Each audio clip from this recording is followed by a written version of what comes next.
হরে কৃষ্ণ। এই পৃথিবীটি ৩ টি গুণ দ্বারা তৈরি। সত্ব, রজ ও তম। এই ৩ গুণের প্রবৃত্তি মানুষের এই জগতে অভাব নেই। এবং তারা প্রত্যেকেই এই পৃথিবীতে যারা জন্ম নিয়েছে প্রত্যেকেই এই ৩ গুণের অধিকারী। এবার যার মধ্যে যে গুণটা বেশি আছে মানুষ সেইভাবে পরিচিত হয়। মনে করুন কারো মধ্যে সত্বগুণ বেশি আছে। সে সবসময় শান্ত, ধৈর্য থাকে, সবাই তাকে ভালো বলে। কিন্তু প্রভাবটা কি? শতগুণের প্রভাব।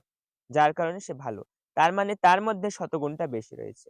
এবার একজনের মধ্যে রজোগুণ রয়েছে। ভালোবাসা, রিলেশন ইত্যাদি এগুলো তার খুব ভালো লাগে। লোকজন তাকে ক্যারেক্টার লস বা চরিত্রহীন বলে। তাহলে তার মধ্যে কোন গুণটা বেশি রয়েছে? রজোগুণ। এবার একজন মদ খায়। সে মদ খাওয়াটা খুব তার পছন্দ।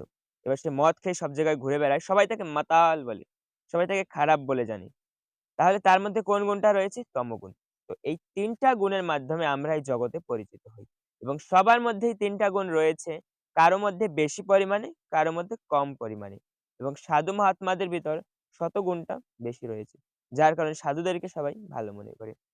হরে কৃষ্ণ।